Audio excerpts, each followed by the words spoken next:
আলহামদুলিল্লাহি রাব্বিল মাশরিকাইনি ওয়া রাব্বিল মাগরিবাইন আল্লাযী খালাকা কুল্লা শাইইন যাওজাইন ওয়া আওজাবা আলাইনাল ইহসানা বিল ওয়ালিদাইন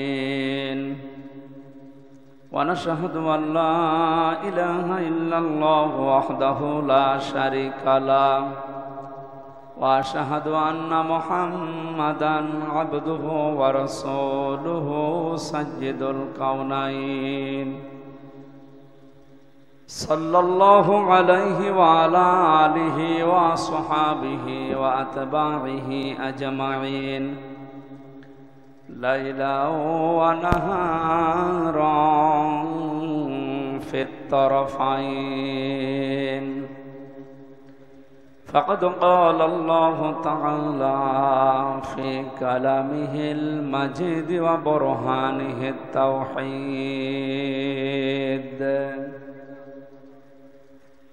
أعوذ بالله من الشيطان الرجيم بسم الله الرحمن الرحيم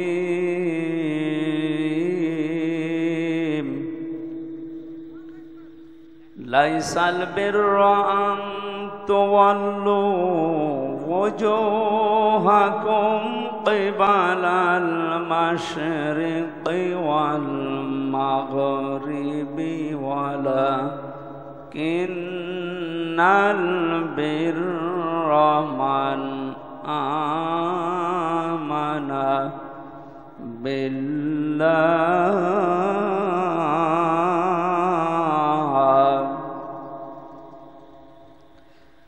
ولكن البر من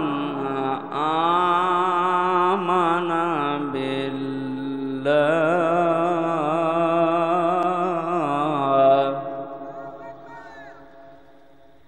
من آمن بالله واليوم الآخر والملائكة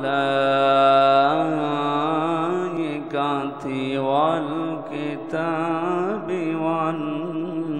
والنبيين صدقت يا ربنا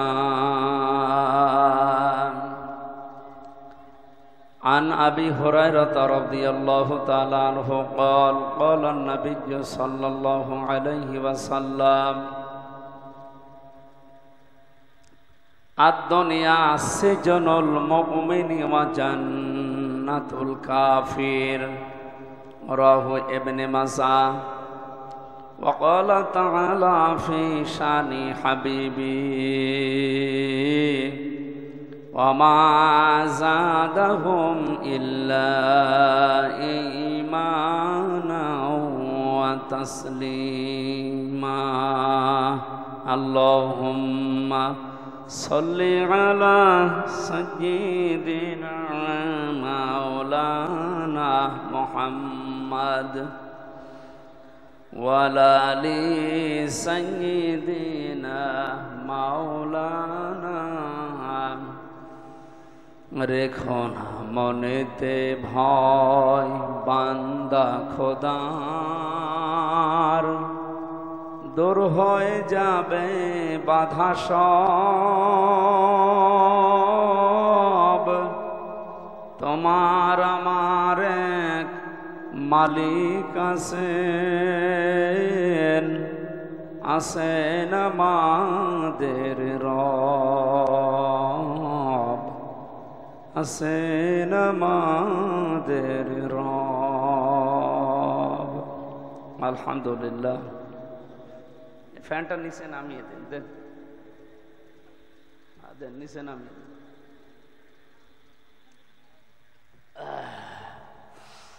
লালমনিরহাট জেলার সদর থানা নাকি সদর থানার অন্তর্গত রতিপুর তেলিঠারি তালুক মৃত্তিঙ্গা যুব সমাজের উদ্যোগে প্রথম বাৎসরিক মহাবিশ্বের মহাবিশ্বয় আমাদের মালিকের মুখের পবিত্র বাণী কোরআনে কারীম তাফসীরুল কোরআন মাহফিলের স্বনামধন্য সভাপতি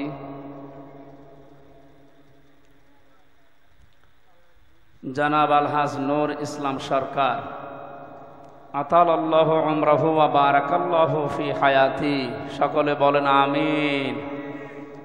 মাহফিলের প্রধান অতিথি মাননীয় জাতীয় সংসদ সদস্য বিশিষ্ট আইনজীবী জনাব অ্যাডভোকেট মোহাম্মদ মতিয়ার রহমান, বিশেষ অতিথিবৃন্দ, বিশেষ করে লালমনিরহাট সদর উপজেলা পরিষদের সম্মানিত চেয়ারম্যান জননেতা জনাব মোহাম্মদ কামরুজ্জামান সুজন, ৮ নম্বর গোকুন্ডা ইউনিয়ন পরিষদের সম্মানিত চেয়ারম্যান, আমাদের অভিভাবক শ্রদ্ধাভাজন বড় ভাই জনাব আব্দুর রশিদ সরকার টোটন, আমন্ত্রিত অতিথিবৃন্দ, অনেকের নাম দেখতে পাচ্ছি। আমরা একবারেই দোয়া করছি ওয়ারফা'না লাকা যিকরাক, আল্লাহ মানুষগুলোর সম্মান মর্যাদা তাদের ঈমান এবং আমল অনুযায়ী যেন বাড়িয়ে দেন। আপনাদের কি রাগ আছে না ওনাদের উপর? আমি একটা দোয়া চাইলাম ওনাদের জন্য, বলেন তো আমিন।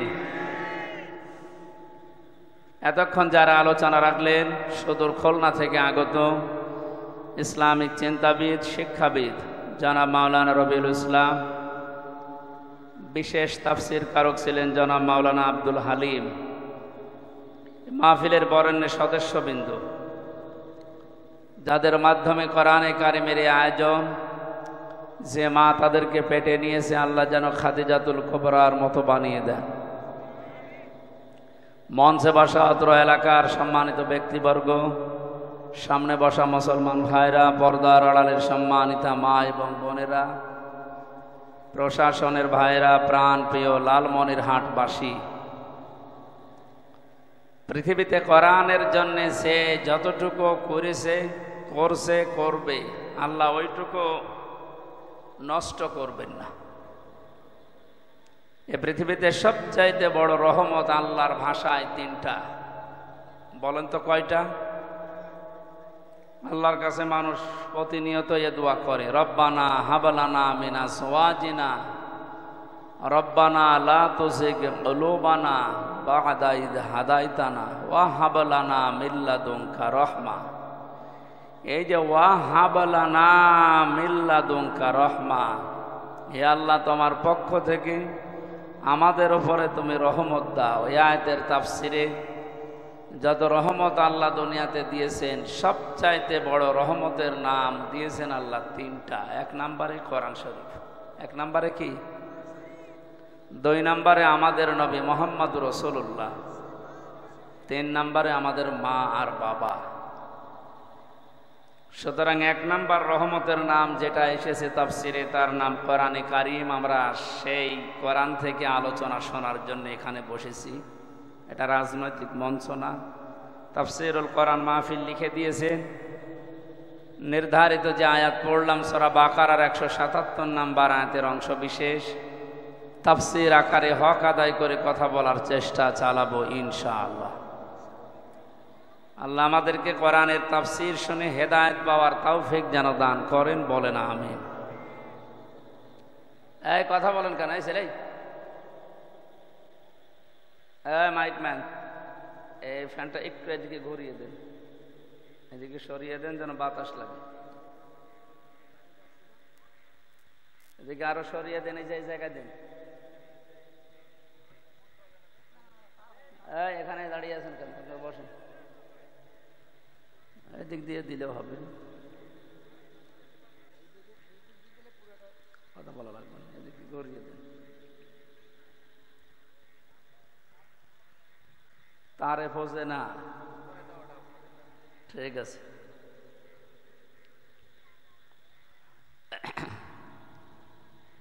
মাঝে 12-13 দিন গলা বসা অবস্থায় ছিলাম না? ইউটিউবে আপনারা আলোচনা দেখেছেন, যারা প্রায় 12-13 দিন গলা বসা অবস্থায় ছিলাম এই 15-20 দিনের ভেতরে।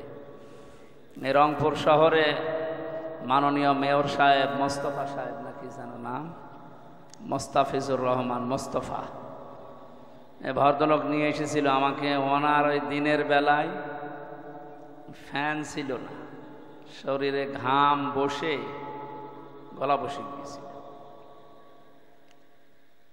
দোয়া করা বিভিন্ন জায়গায় করেছি, একটু বর দোয়াও এসেছিল। আল্লাহ, এমন এলাকায় আসলাম একটা ফ্যানও দিতে পারে না, আজকে দিয়েছে, যাকে অর্ধেক হয়েছে, ভালো। এটা একটু সরিয়ে দিলে তো ভালো হতো।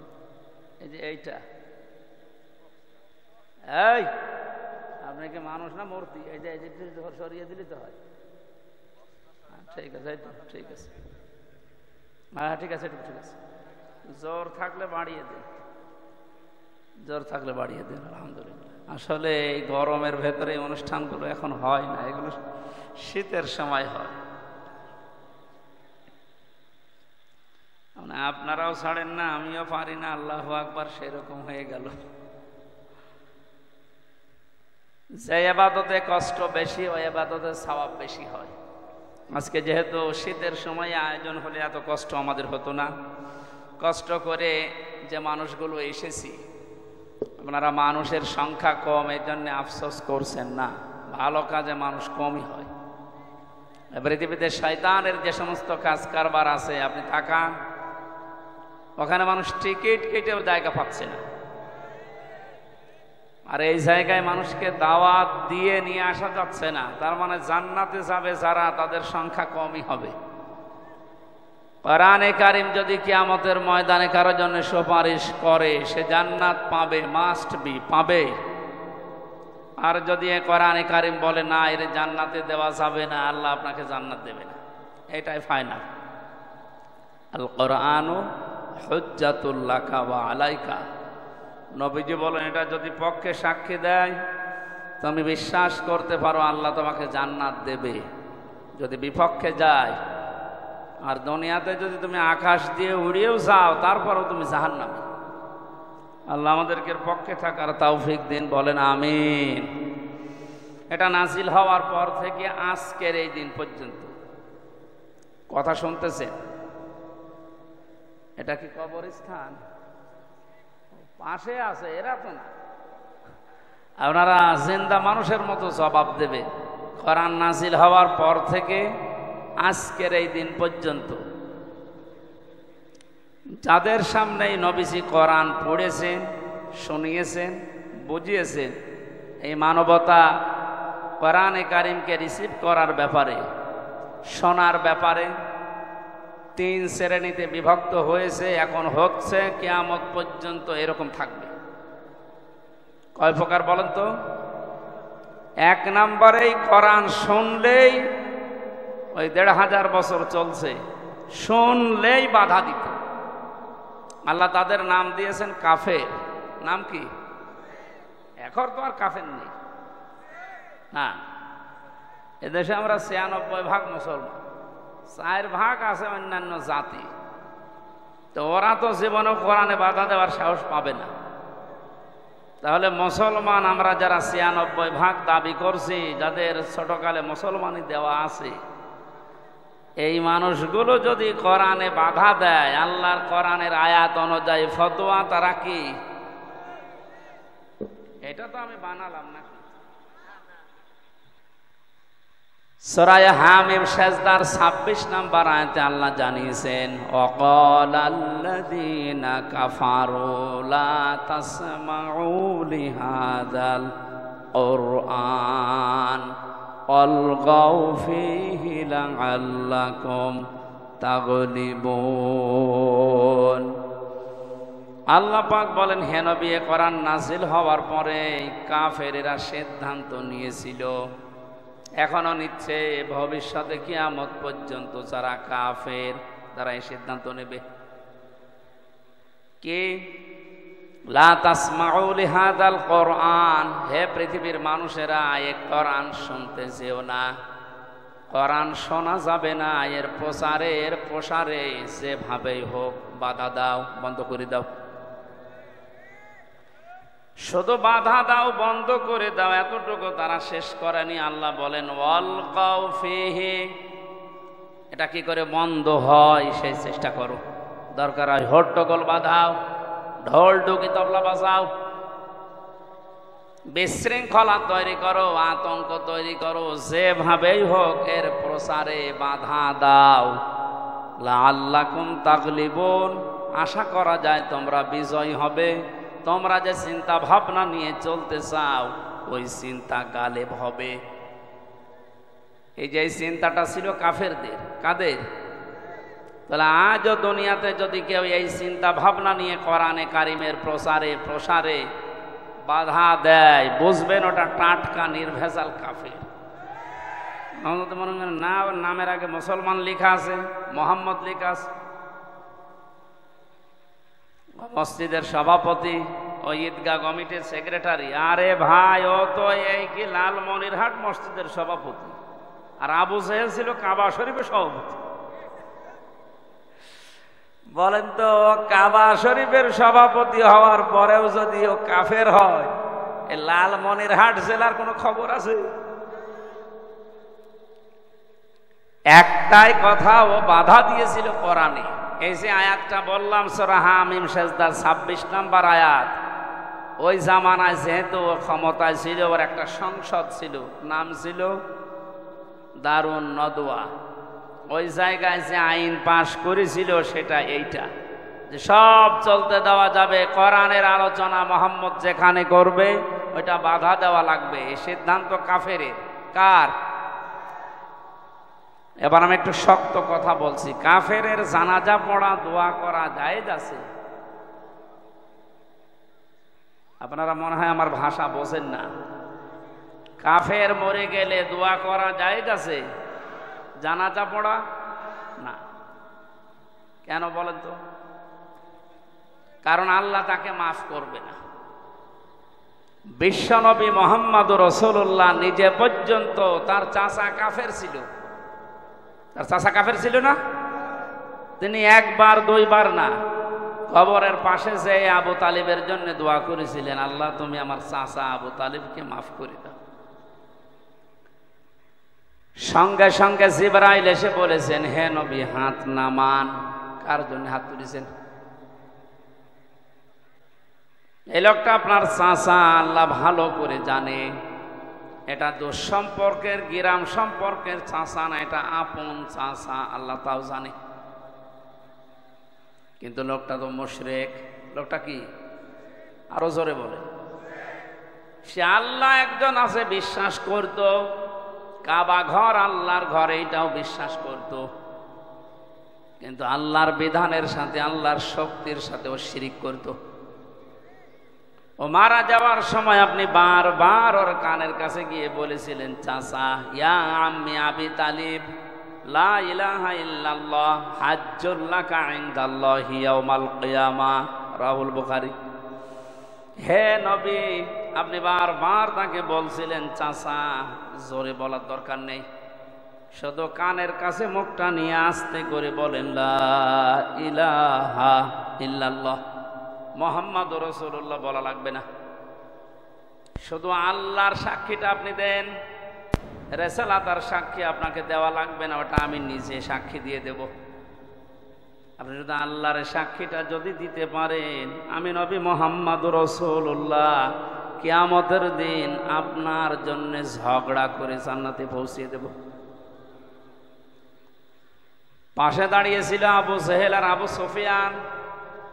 ডাক দিয়ে বলছে, নেতা পড়বা, সারা জীবন বাপ দাদার ধর্ম অনুসরণ করলে এখন ভাতিজার নতুন ধর্ম গ্রহণ করে তুমি পরিবর্তন হয়ে যাবা। মানুষ তোমাকে মারা যাওয়ার পরে কলঙ্ক দেবে, মানুষ তোমাকে কাপুরুষ বলবে, ভীরু বলবে, একটা বদনাম ছড়িয়ে যাবে। নবীজি বারবার মুখের দিকে তাকিয়ে বলছিলেন, চাচা আপনি একটু বলেন না কেন, আমার কানের কাছে মুখটা নিয়ে বলেন, একবার বলেন। এই লোকটার শেষ কথা ছিল, মুহাম্মদ তোমাকে ভালোবাসি, পড়তে পারলাম না, কারণ আমি মারা যাওয়ার পরে মানুষ আমার বদনাম করবে যে আমি ভীরু ছিলাম, কাপুরুষ ছিলাম। মারা যাওয়ার আগে অন্তত বাপ দাদার ধর্মে চুন কালি দিয়ে আমি তোমার নতুন ধর্ম গ্রহণ করেছি। আমি পারলাম না, তুমি আমাকে ভালোবাসি ঠিক, কিন্তু তুমি আমারে মাফ করে দাও।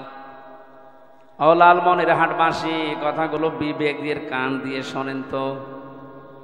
মাফ করার মালিক নবীজি কে?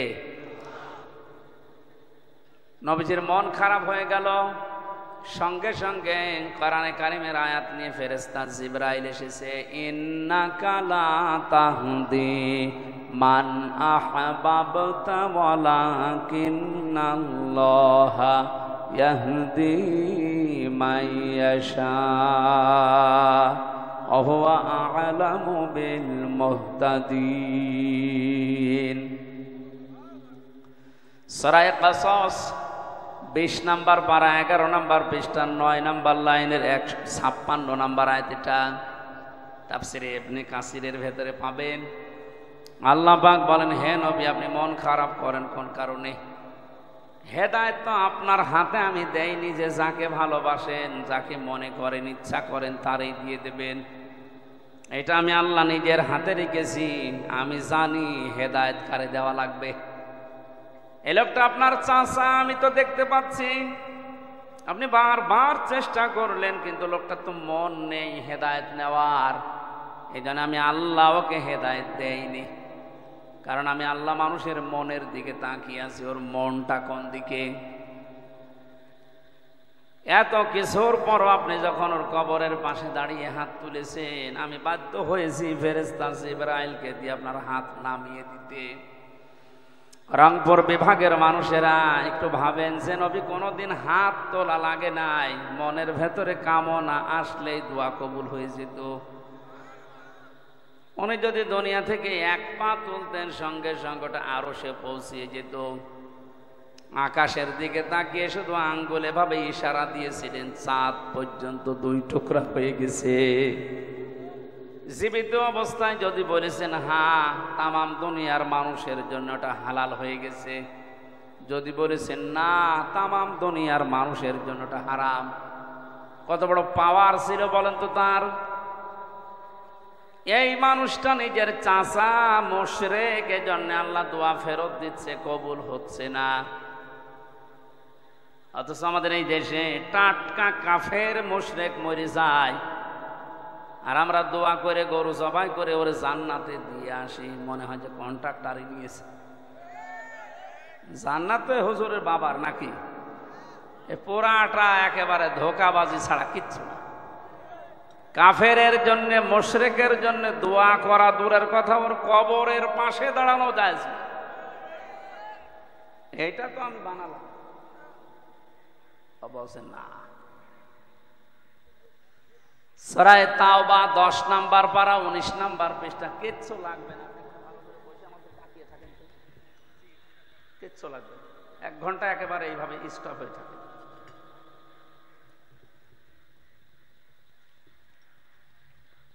চৌরাশি নাম্বার আয়াতে আল্লাহ ফতোয়া দিচ্ছেন, ওয়ালা তুসাল্লি আলা আহাদিম মিনহুম মাতা আবাদা ওয়ালা তাকুম আলা কবরি। হে নবী, এই লোকটার জন্য আপনি দোয়া করবেন না। আমি আল্লাহ আজকে রায় দিয়ে দিলাম, ওর কবরের পাশেও আপনি দাঁড়াবেন না। লালমনিরহাটবাসী, কথাটা শক্ত, আল্লাহ শক্ত ভাবে ফতোয়া দিয়েছেন, এই জন্য একটু শক্ত লাগছে। কাফেরের জন্য জানাজা পড়া, দোয়া করাও জায়েজ নেই। অথচ আজ এই ডিজিটাল যুগে, স্মার্ট বাংলাদেশে আমাদের মনে হচ্ছে দিন দিন কাফের বেড়ে যাচ্ছে। কারণ কোরআনে বাধা দিলে সে যেই হোক ও কাফের। আজকের এই অনুষ্ঠানটা প্রচার করতে দিলেন না, কোন কারণে বলেন তো? কোরআনে কারিম এখানে প্রচার হবে, আপনি নিজেও জানেন। তারপরও প্রতিহিংসার বশবর্তী হয়ে হিংসা করে, অহংকার করে যারা এই কাজ করতে দিলেন না, আপনি আর যাই মনে করেন, সূরা হামিম সেজদার 26 নম্বর আয়াত অনুযায়ী আপনি কাফের হয়ে গেছেন।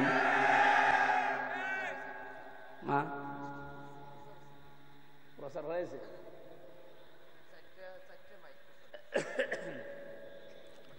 কেউ যদি বাধা দিয়ে থাকেন সে তাওবা করবেন, নয়তো আপনার ঈমান নসিব হবে না, আপনি বেঈমান হয়েই মারা যাবেন। দ্বিতীয় নম্বর, কোরআনে কারীম এ পৃথিবীতে নাজিল হওয়ার পরে আজকের দিন পর্যন্ত কোরআন শুনতে এসেছে অনেকেই, বিশ্বাস করেছে কোরআনে কারীম আল্লাহর কিতাব, কিন্তু যখনই দেখে যে না এগুলো আমাদের প্র্যাকটিক্যাল লাইফের সাথে মেলে না, এগুলো আমাদের জীবন চরিত্রের সাথে মিলছে না, ওই মানুষগুলো তখন আস্তে করে পেছন দিক থেকে কেটে পড়ে। আল্লাহর ভাষা এরা টাটকা মুনাফিক। এটা এলাকায় নেই না, না আপনি আন্দাজে বললেন না। কেউ যদি চলে না যায় আপনি মুনাফিক বলতে পারেন না। এখন দেখেন সেটা উঠে চলে যাবে, ওইটা কি না, তাই বলে প্রয়োজন থাকলে যাওয়া দরকার আছে। وَإِذَا قِيلَ لَهُمْ تَعَالَوْا إِلَى مَا أَنزَلَ اللَّهُ وَإِلَى الرَّسُولِ رَأَيْتَ الْمُنَافِقِينَ يَصُدُّونَ عَنكَ صُدُودًا। সূরা নিসা 5 নম্বর পারার 7 নম্বর পৃষ্ঠার প্রথম নম্বর লাইনের 61 নম্বর আয়াত। এটা ফি জিলালিল কোরআনে আছে। নবী হে, ওয়াইদা কিলা লাহুম তাআলাউ ইলা মা আনজালাল্লাহু ওয়া ইলার রাসূল, দুনিয়ার মানুষকে যখন আপনি বলবেন আসো আল্লাহর বিধান কি আছে শোনাই, রাসূলের তরিকার দিকে আসো, আপনি দেখবেন রাআইতাল মুনাফিকিনা, অন্তরের ভেতরে যাদের গুড় আছে, বক্ষতা আছে, মুনাফিকি আছে, নেফাক আছে, ইয়াসুদ্দুনা আনকা সুদুদা, ও মানুষগুলো আস্তে করে পেছন দিক থেকে কেটে পড়বে। আমার মনে হয় এর চাইতে স্পষ্ট ভাবে ভেঙে ভেঙে বলা আমার দ্বারা সম্ভব না। তাহলে কোরআন বিশ্বাস করে, শুনতেও আসে, কিন্তু বাস্তবতার সাথে যখন ওর মিলতে চায় না তখন কেটে পড়ে। এই ধরনের মানুষকে আল্লাহর নবী আল্লাহ পাক বলেন মুনাফিক। কেরো জানাজা দোয়া করা জায়েজ নেই, এটা সূরা তাওবার সূরা 80 নম্বর আয়াতটা আব্দুল্লাহ ইবনে উবাই সম্পর্কে নাজিল হওয়া দলিল। 3 নম্বরে আল্লাহ পাক বলেন কোরআন নাজিল হওয়ার পর থেকে কিয়ামত পর্যন্ত শুনছে, শুনবে। 3 নম্বরে তারা হচ্ছে মুমিন। তারা কি? ইন্নামাল মুমিনুনা আল্লাযীনা ইযা যুকিরাল্লাহু ওয়াজিলাত কুলুবুহুম। হে নবী, এই দুনিয়াতে মুমিন তো তারা যাদের সামনে আল্লাহর নাম উচ্চারণ হলে তাদের অন্তরাত্মা কেঁপে ওঠে।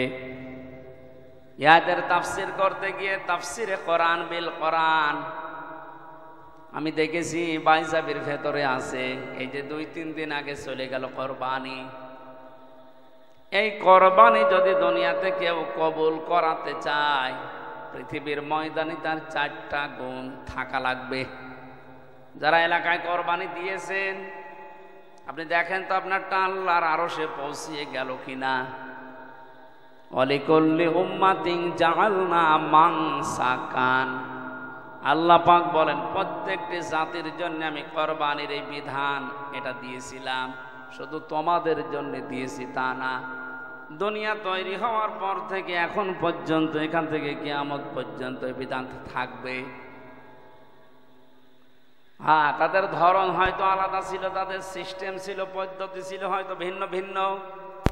আদম আলাইহিস সালামের জামানা থেকে কোরবানি চলে আসতেছে। ওয়াতলু আলাইহিম নাবা আবনাই আদম বিল হক, এটা সূরা মায়েদার 26 নম্বর আয়াতের প্রথম অংশ।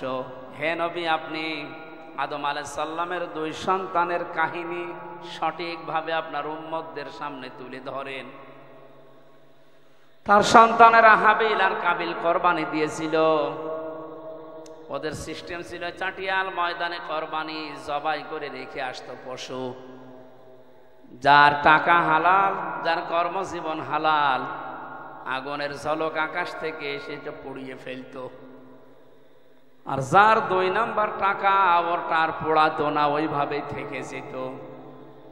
এবার বলেন তো এই আয়াত অনুযায়ী যেটা মাসলা বের হয়, এই শরীয়ত যদি এখন উম্মতি মুহাম্মদী আমাদের উপরে থাকতো, বাংলাদেশে কত কোরবানি পড়ে থাকতো বলেন?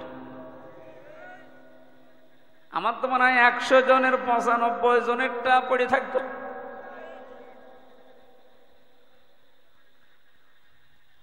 ওনার যেমন পড়েছিল চাটিয়াল ময়দানে, মানুষ বুঝতো যেটা 2 নাম্বারই করে, এর টাকা হালাল না, ওর সাথে আত্মীয়তা করা, সম্পর্ক করার সময় বাদ দিয়ে দিত।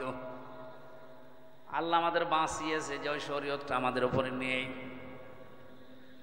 ইব্রাহিম আলাইহিস সালামের পর থেকে এই যে পশু কোরবানি করার যে নিয়ম, এটা চলে আসছে। আল্লাহ রাব্বুল আলামিন নবী ইব্রাহিমকে এই পৃথিবীতে 50টা পরীক্ষা করেছিলেন, তার ভেতরে কোরবানি একটা। তার ঈমান সম্পর্কে পরীক্ষা ছিল 10টা, আমল সম্পর্কে পরীক্ষা ছিল 30টা, আর তার শরীরের ভেতরে 10টা পরীক্ষা আল্লাহ নিজে নিয়েছিলেন। পড়া জীবনী পড়ে দেখেছি, পড়া কোরআন শরীফের ভেতরে ইব্রাহিম নবী আলাইহিস সালামকে আল্লাহ 50টা পরীক্ষা করেছেন, আর প্রত্যেকটা পরীক্ষায় তিনি উত্তীর্ণ হয়েছিলেন। আল্লাহ তাকে যে বিশাল একটা লকব দিয়েছেন, লিন্নাসি ইমামা। হে ইব্রাহিম, আমি তোমাকে মানব জাতির জন্য নেতা বানিয়ে দিলাম। এটা খেলা করার জন্য দেয়নি, পরীক্ষা দিয়ে তিনি পাশ করেছেন, এরপরে আল্লাহ লকব দিয়েছেন। এখান থেকে একটা মাসলা বের হয়, আমি বলবো। জাতির পিতা হযরত ইব্রাহিম নবী আলাইহিস সালাম 50টা পরীক্ষা দিয়ে পাশ করার পরে আল্লাহ তাকে লকব দিলেন, ক্বালা ইন্নী জাইলুকা লিন্নাসি ইমামা। হে ইব্রাহিম, আজকের এই দিন থেকে আমি তোমাকে মানব জাতির নেতা বানিয়ে দিলাম। সঙ্গে সঙ্গে নবী ইব্রাহিম আল্লাহকে বলেছিলেন, ক্বালা ওয়া মিন যুররিয়াতি। হে মাবুদ, এটা কি শুধু আমাকেই দিয়েছো? এই যে নেতৃত্ব দেওয়া, নেতা হওয়া, গাইডলাইন দেওয়া মানুষকে, এই গুণাবলী, এই গুণাগুণ, এই যোগ্যতা, এটা কি শুধু আমিই পেলাম, নাকি আমার সন্তান আদি দুনিয়ায় যারা কিয়ামত পর্যন্ত আসবে, আমার সন্তানদের ভেতরে এরাও কি মানুষের নেতৃত্বের নেতা হওয়া, প্রতিনিধিত্ব করা, এটা পাবে? আল্লাহ সঙ্গে সঙ্গে জবাব দিয়েছেন, ক্বালা লা ইয়ানালু আহদিজ যালিমিন। এখানে যারা আলেম আছে, বিশেষ করে আরবি গ্রামার জানে, তারা বলেন তো ইয়ানালু এটা মোজারে, বর্তমান, ভবিষ্যৎ, প্রেজেন্ট, ফিউচার। আহদিজ যালিমিন, আল্লাহ জালিম না দিয়ে যালিমিন বহু বচন দিয়েছেন। আমার তো মনে হয় পৃথিবীতে হেদায়েত পাওয়ার জন্য, মানুষের মন পরিবর্তনের জন্য দুনিয়ার কিছু লাগবে না, শুধু কোরআনই যথেষ্ট। প্রতিটি শব্দের ভেতরে আপনি দেখবেন কিছু না কিছু লুকিয়ে আছে। আল্লাহ বলেন, ক্বালা লা ইয়ানালু আহদিজ যালিমিন। হে ইব্রাহিম, তুমি দোয়া করলে, আমার কাছে জিজ্ঞাসা করলে যে নেতৃত্ব দেওয়ার গুণাবলী, নেতা হওয়া, প্রতিনিধিত্ব করা, গাইডলাইন দেওয়া, এটা কি শুধু তুমি একা, না তোমার সন্তান আদিরাও পাবে? হ্যাঁ, তোমার সন্তানদের ভেতরে গুণাগুণ পাবে, কিন্তু জালেমদের জন্য এর ওয়াদা আমি আল্লাহ দিলাম না। কোন জালেম দুনিয়ায় নেতৃত্ব দিতে পারবে না। এই ফতোয়া তো আমার। বলেন, জালেমের জন্য নেতা হওয়া জায়েজ নেই, তার আল্লাহর পক্ষ থেকে নিষিদ্ধ।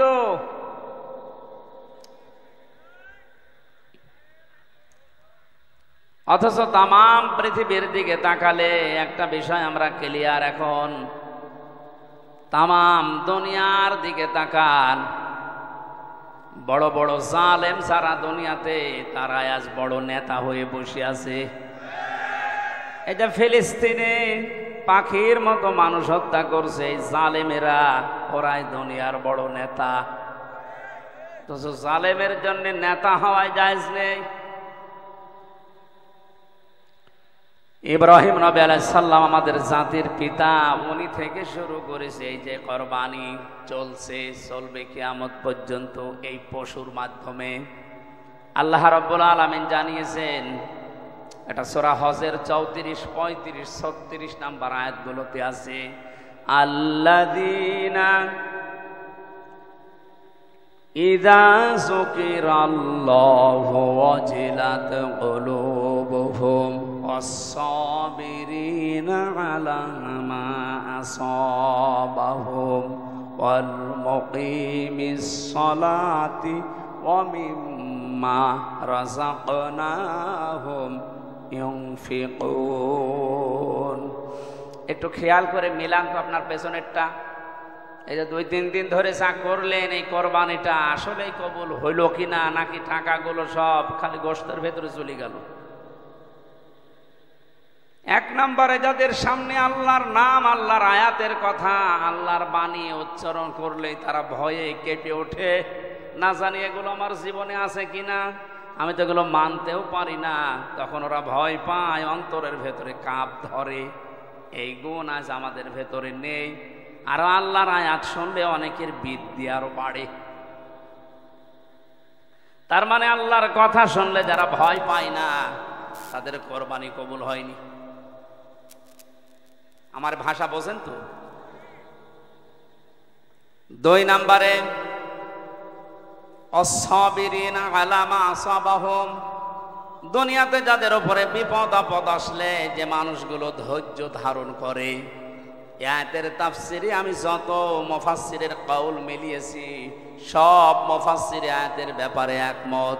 পৃথিবীতে ইসলামের উপরে চলতে গিয়ে যার উপরে যত বড় বড় বিপদ আসবে, ওই লোকটা যদি সঠিকভাবে ধৈর্য ধারণ করতে পারে, ওর জীবনের কোরবানি ত্যাগ তিতিক্ষা তত তাড়াতাড়ি কবুল হবে। না, এ পর্যন্ত না বুঝলে আমি সামনে যাব না। এ পর্যন্ত বুঝেছেন?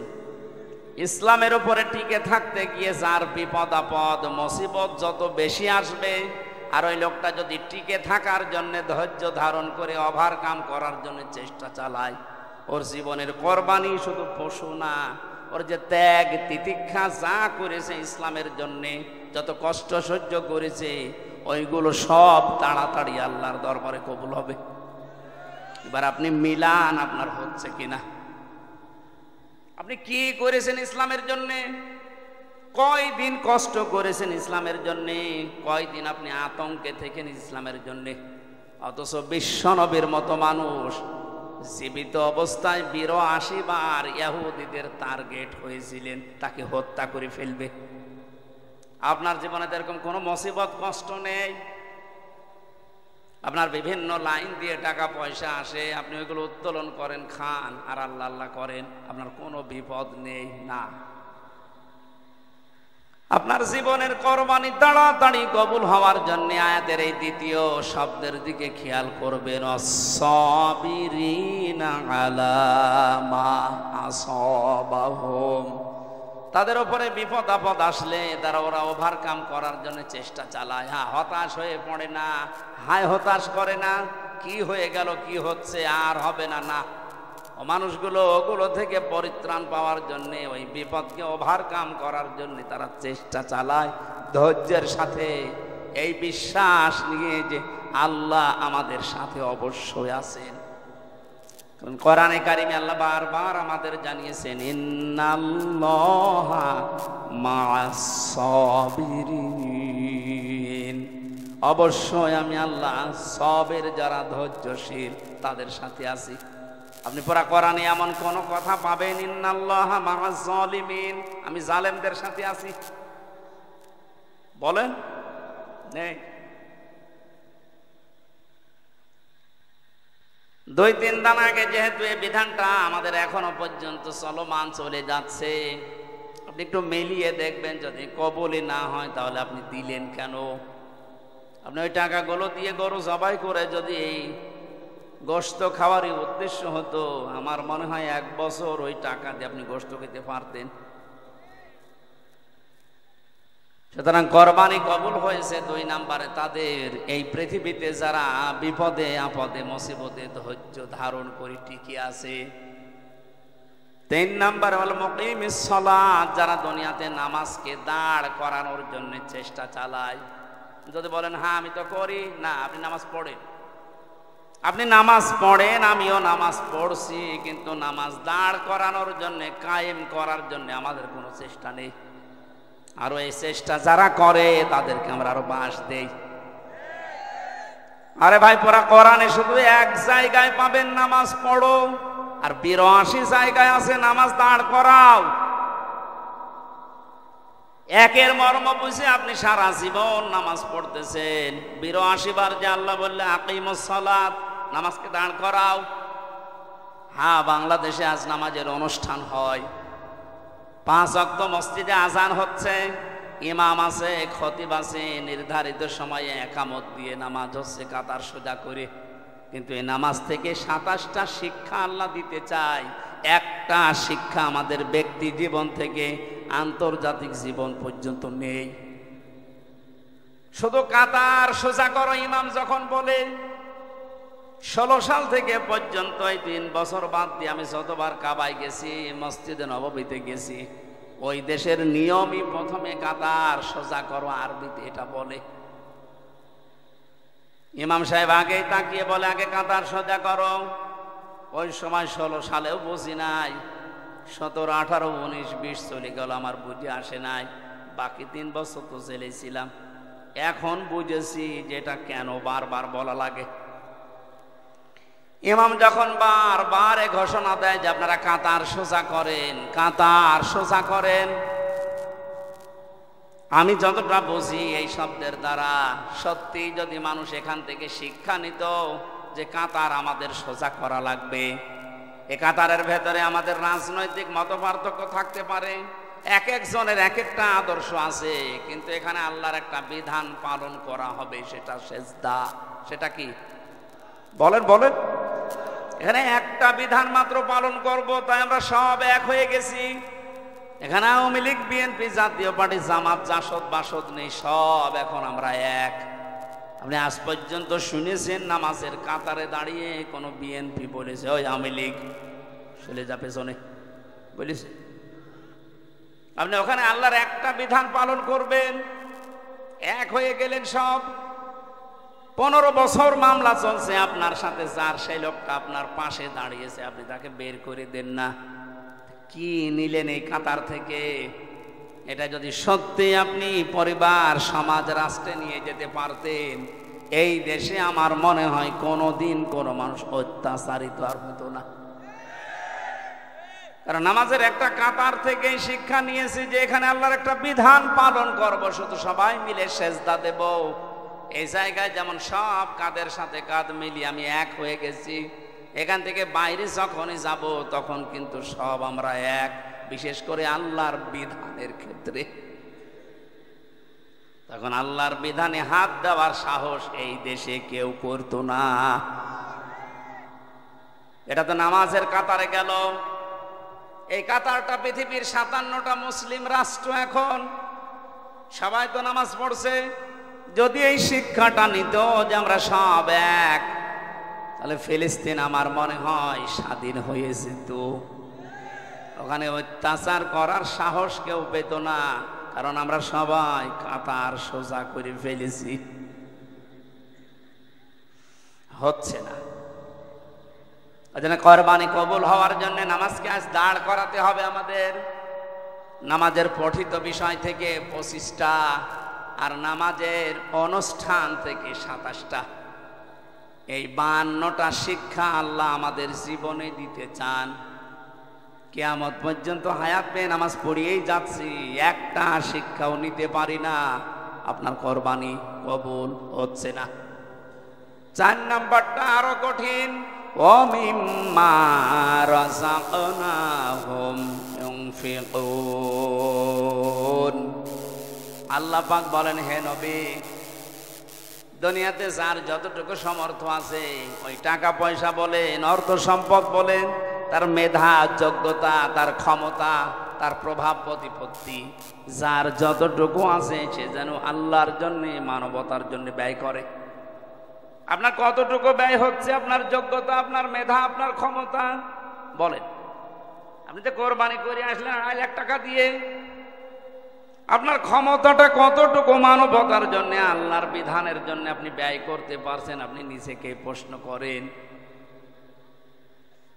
এখানে মিম্মা রাযাকনাহুম ইউনফিকুন, রাযাকা মানে শুধুমাত্র ক্ষীর না, শুধুমাত্র রুটি না, খাবার না, ভাত না, যে যেখানে আছে জীবন চালাতে যা লাগে ওইটাই তার রিজিক। চেয়ারম্যানের রিজিক হচ্ছে তার এই ইউনিয়নের ক্ষমতাটা, ওসি সাহেবের রিজিক তার থানায় যে পাওয়ার যে চেয়ারটা আছে ওইটা, প্রধানমন্ত্রীর ক্ষমতা সারা বাংলাদেশের 18 কোটি মানুষের উপরে যেটা, এইটা। সুতরাং যে যেখানে আছি আমার এই রিজিক যেন আল্লাহর জন্যে, মানবতার জন্য ব্যয় হয়। আরে ভাই, কারো উপরে জিজ্ঞাসা করে রাগঝাল না করে নিজের সাথে মিলালেই তো পারেন। এই 4টা গুণ যাদের ভেতরে পাওয়া যাবে তাদের কোরবানি আল্লাহ বলেন কবুল হয়ে গেছে। অবাশিরিল মুখবিতিন, এই আয়াতের আগের শব্দ। হে নবী, আপনি যে মানুষগুলো বিনয়ী, মুখবিত যারা, এদেরকে আপনি সুসংবাদ দেন যে তাদের জীবনের ত্যাগ তিতিক্ষা কোরবানি আল্লাহ কবুল করে নিয়েছে। আল্লাহ আজকে আমাদের বাস্তব জীবনে মেনে চলার তৌফিক দাও, বলেন আমিন। আমার ভাইরা, আমি যেটা বোঝানোর জন্য পর্যন্ত এসেছিলাম, আপনার সামনে আল্লাহর নাম উচ্চারণ হলে, আল্লাহর বিধানের কথা বললে আপনি কি সত্যিই ভয় পান? আপনার ভেতরে কি কম্পন সৃষ্টি হয়? এটা ইমানদারের প্রথম গুণাগুণ লক্ষণ। 2 নম্বরে আল্লাহর আয়াত যখন তাদের সামনে পড়া হয়, ওদের ইমান যা আছে আল্লাহ বলেন ইমানটা আরো বেড়ে যায়। বাড়ি যাওয়ার আগে তারা সিদ্ধান্ত নিয়ে যায়, আল্লাহ দুনিয়া একদিকে গেলেও আমি তোমার পথে থাকবো, ওয়ালা রব্বিহিম ইয়াতাওয়াক্কালুন, দুনিয়া একদিকে যাক আমি তোমার উপরে ভরসা করে চলবো, এই সিদ্ধান্ত নিয়ে বাড়ি যায়। তাহলে 3টা গুণ আমি আয়াতে বলেছি। 1 নম্বরে আল্লাহর নাম শুনলে তাদের ভয় হয়, কলিজা কাঁপে। 2 নম্বরে তাদের ইমান থাকলে ইমানটা আরো বেড়ে যায়। এই যে বেড়ে যায় সেটা টের পাবেন কি করে? আল্লাহর নবী বলেন, বাম স্তনের 2 আঙ্গুল নিচে একটা গোস্তের টুকরা আছে। যে মানুষগুলোর ইমান বেড়ে যায়, মানুষ যদি টের পেতে চায় তাহলে দেখবেন যে এই জায়গায় কাঁপতেছে, শরীরের পশমগুলো খাড়া হয়ে যাচ্ছে, আর মনের ভেতরে একটা অনির্বচন সুখ, আপনি আবেশ আলাদাভাবে পাবেন। ওটা টাকা পয়সা দিয়ে কিনতে পাওয়া যায় না। এখানে যদি 5000 লোক থাকে, সবার ভেতরে না আসবে না। যাদাতুহুম ঈমান, আল্লাহ তাদের ভেতরেই দেবেন অনির্বচন একটা সুখ, তারাই পাবে মনে মনে। আল্লাহ তাদেরকে বাতাসের মতো দান করবেন, যে মানুষগুলো এই সিদ্ধান্ত নিয়ে আজকে বাড়ি যেতে পারবে, আল্লাহ যতই কিছু আসুক আমরা তোমার উপরে ভরসা করে চলবো ইনশাআল্লাহ। কোরআন নাজিল হওয়ার পর থেকে যারা শুনতেছে, এই মানবতা কয় শ্রেণীতে ভাগ হয়েছে? 3 শ্রেণী। বলেন কয় শ্রেণী? 1 ভাগ কাফের, 2 নাম্বার শ্রেণী মুনাফিক, 3 নম্বরে মুমিন। আল্লাহ আমাদেরকে 3 নম্বরে মুমিনের কাতারে শামিল হওয়ার তৌফিক দাও। দরুদ আর সালাম পড়ে সূরা বাকারার 177 নম্বর আয়াতের সরাসরি তাফসিরে আমরা প্রবেশ করছি। নামকরণ, বাংলা অর্থ এগুলো সব বাদ দিয়ে দিলাম, একবারে আমরা তাফসিরে যাচ্ছি। যে পৃথিবীতে অনেকেই আমরা মনে করি পশ্চিম দিকে মুখ ফিরিয়ে নামাজ পড়ছি, এইটা আমাদের ইবাদত। বছরে বছরে 1 মাস রোজা রাখছি, এইটাই আমার ইবাদত।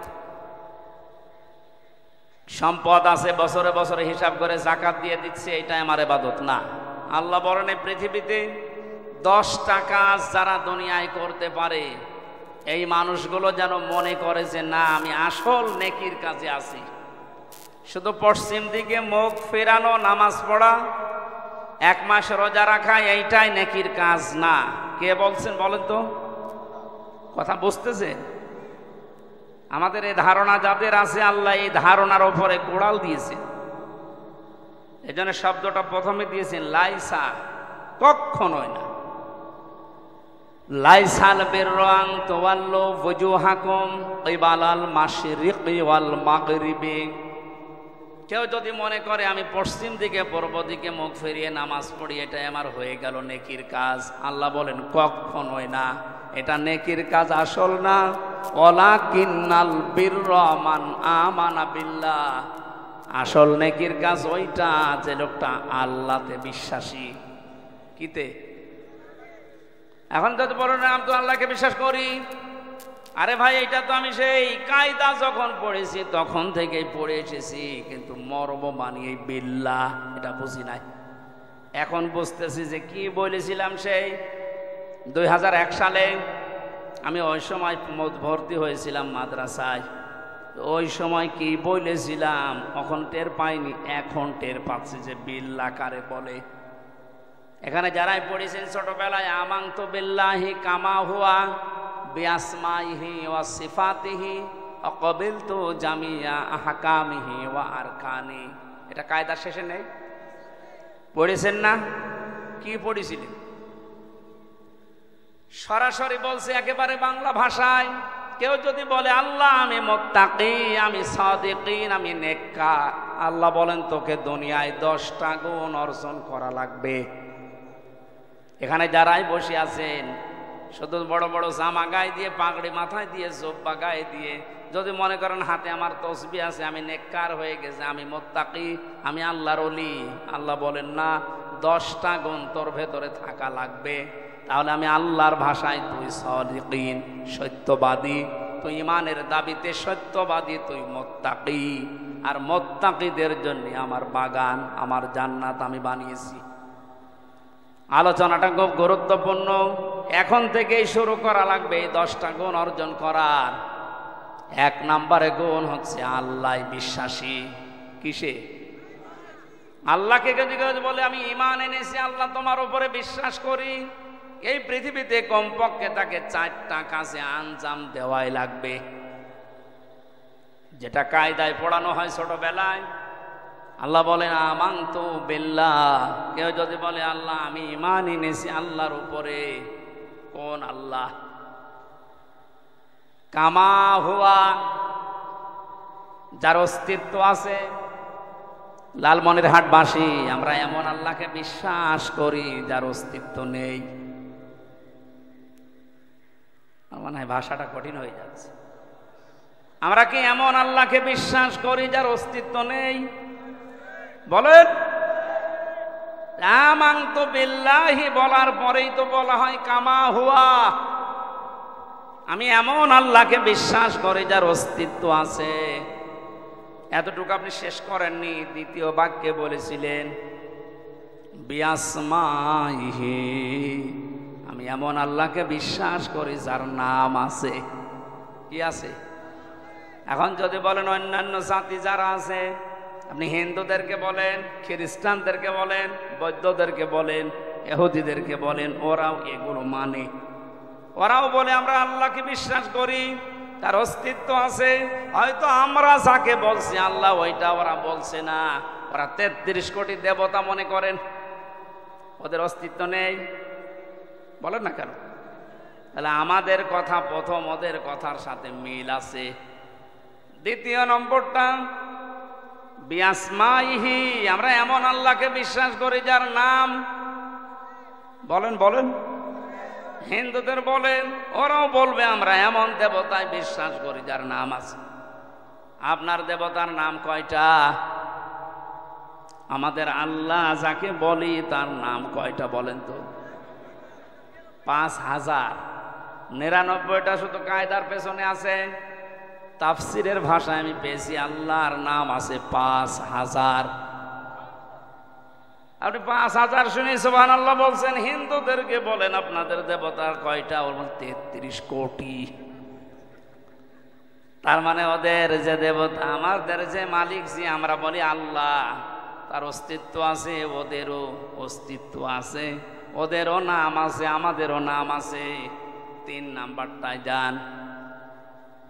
আল্লাহ বলেন সিফাতিহি, শুধু নাম নিয়ে আমি শেষ করিনি, আমার প্রতিটি নামের গুণাগুণ আছে, কার্যকারিতা আছে।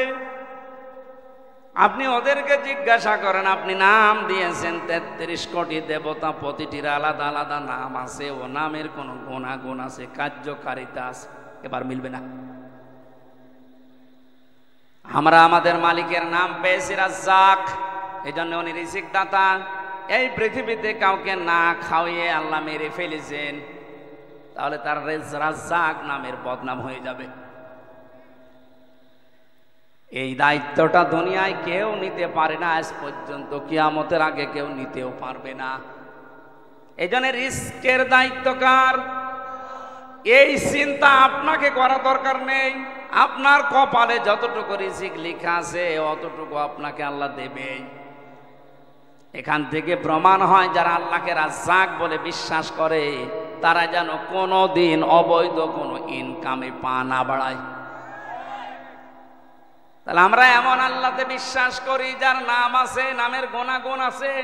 রাজ্জাক নাম নিয়ে উনি বসে নেই, নাম তিনি দেখিয়েছেন যে আমি রিজিক দিতে পারি। তাহলে এই নামে যারা বিশ্বাসী তারা কোনোদিন অবৈধ ইনকাম করে আল্লাহর নামের উপরে কলঙ্ক দিতে পারে? আজ তাকান বাংলাদেশের দিকে, কত মানুষ অবৈধভাবে ইনকাম করছে না করছে না? আরে ভাই, আপনার রিজিক যা ওটা আসবেই।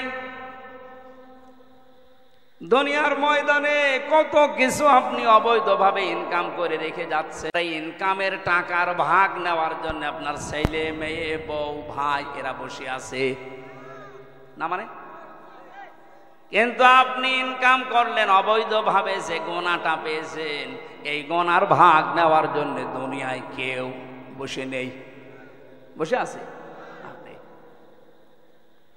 এই জন্য রাজ্জাক আমরা যারা বিশ্বাস করি, আল্লাহ আমি রাজ্জাক। আল্লাহ কি বলেন? উনি শুধু নাম নিয়েই বসে নেই, উনি এটা দেখিয়েছেন না দেখাননি? দেখাচ্ছেন। এই জন্য আমরা যারা বিশ্বাস করবো আল্লাহ তুমি রাজ্জাক, দুনিয়া উল্টিয়ে গেলেও কোনো অবৈধ কাজে পা বাড়ানো আমাদের উচিত হবে না। একটা একটা করে আল্লাহর ৫,০০০ নামের ব্যাখ্যা যদি করা হয় সব আমি বলতে পারি কোরআন দিয়ে। আপনি এবার অন্য ধর্মের দিকে বলেন, দুর্গা নাম দিয়েছে, ফসলে বরকত দেয় এই জন্য নাম দিয়েছে দুর্গা। ওদের নাম আছে, নামের গুণাগুণ আপনি মিলান, দুর্গাকে ফসলের ভেতরে রেখে আসেন, ফসল সহ দুর্গা চুরি হয়ে যাবে। এটাকে আমি বেশি বলে ফেললাম। এর পরের শব্দগুলো মিলবে না কোনো ধর্মের সাথে। এই জন্য আমি এমন আল্লাহর উপরে ঈমান এনেছি যার অস্তিত্ব আছে, যার নাম আছে, নামের গুণাগুণ আছে। আপনি নামের গুণাগুণের দিকে তাকান। মহান আল্লাহ নাম নিয়েছেন রব। কি নিয়েছেন? এই রবটা নিয়েই তিনি বসে নেই, এর গুণাগুণের কার্যকারিতা তিনি দেখাচ্ছেন। সেই জন্ম থেকে শুরু করে পর্যন্ত আমার আল্লাহ রব নামের কারণে আমাকে নেই থেকে হামজা বানিয়েছে। ও লালমনিরহাটবাসী, একটু ভাবেন তো রবের এই শব্দের দিকে। আল্লাহ শুধু নাম নিয়েই যদি বসে থাকতেন, বাবার এই বীর্যটা মায়ের রেহেমের ভেতরে পড়ার পরে আল্লাহ পাক যদি রব নামটা না নিতেন, সত্য কথা বলছি, কেউ আমরা দুনিয়ায় আসতে পারতাম না। উনি নামটা নিয়েছেন রব। নাম নেওয়ার কারণে পৃথিবীর ময়দানে তাকান, ফালিয়ানজুরিল ইনসানু মিম্মা খুলিকা মিম্মা দাফিক। আল্লাহ পাক বলেন, মানুষ কি তার জন্মের দিকে একটু নজর করে না? কি দিয়ে আমি তারে বানালাম, কি দিয়ে তাকে আমি বানিয়েছি। এই যে মিম্মা দাফিক ইয়াখরুজু মিন বাইনিস সুলবি ওয়াত তারাইব, এই দুইটা শব্দের ব্যাখ্যায় আমি তাফসিরে দেখেছি। বাবার এই স্ফলিঙ্গ দিয়ে নাপাক পানিটা যখন বের হয়ে যায়, মায়ের রেহেমের ভেতরে পড়ার সঙ্গে সঙ্গে আমার আল্লাহ 40 দিন পাল্টাতে থাকে, আর 4টা জিনিস বানায় 6 মাসের ভেতরে। একটু খেয়াল করে শুনবেন। বাবার এই নাপাক পানিটা মায়ের রেহেম পর্যন্ত যাবার পরে যখন 6 মাস 40 দিন এভাবে পাল্টাতে 6 মাস হয়ে যায়, আল্লাহ পাক বলেন, আমি যে রব নাম নিয়েছি, চাওয়ার আগেই প্রয়োজন পূরণ করে দেই, এই শব্দটা আমি খেলা করার জন্য নেইনি। চুল, রগ, হাড় আর পর্দা বানায় এই নাপাক পানিটা দিয়ে। মায়ের রেহেমের ভেতরে যে থলিটা আছে নাপাক পানির, ওইটা দিয়ে আরো 4টা জিনিস আমি বানাই, রক্ত, গোশত, চর্বি আর চামড়া। 4 4 8টা জিনিস এক হয় 6 মাসে। ফেরেশতারা তখন আমাকে জিজ্ঞাসা করে যে এটার আকৃতি কি দেবেন বলেন। ওয়াল্লাযী ইউসাউবিরুকুম ফিল আরহামি কাইফা ইয়াশা, সূরা আলে ইমরানে আছে। তিনি সে আল্লাহ যিনি মায়ের পেটের ভেতরে, রেহেমের ভেতরে তোমাদের আকৃতি তৈরি করেন। এই জন্য বডি বানিয়েছে ফেরেশতারা, আর এই আকৃতি এটুকু বানিয়েছে আল্লাহ নিজের কুদরতি হাত দিয়ে। জোরে বলেন সুবহানাল্লাহ। আল্লাহ রাব্বুল আলামিন বলেন, এবার শুধু আমি আকৃতি বানিয়েই তোরে ছেড়ে দেইনি, 5টা জিনিস এই রব নামের কারণে আমি আল্লাহ তোকে ভিক্ষা দিয়েছি, দান করেছি। একটু কথা বলেন। এটা সূরা নাহালের ভেতরে আছে, 14 নম্বর পারার 14 নম্বর পৃষ্ঠার 14 নম্বর লাইনের 78 নম্বর আয়াতের মাঝের অংশে আছে। ওয়াজআলা লাকুমুস সামআ ওয়াল আবসারা ওয়াল আফইদা। আল্লাহ পাক বলেন শ্রবণ শক্তি, দর্শন শক্তি, বাক শক্তি, আকেল শক্তি আর ঘ্রাণ শক্তি, এই 5টা আমার রব নামের কারণে আমি তোকে ভিক্ষা দিয়েছি। লালমনির হাটবাসী, কিসের উপরে জোর দিয়ে আল্লাহর বিধানে আপনি বাধা দিতে চান?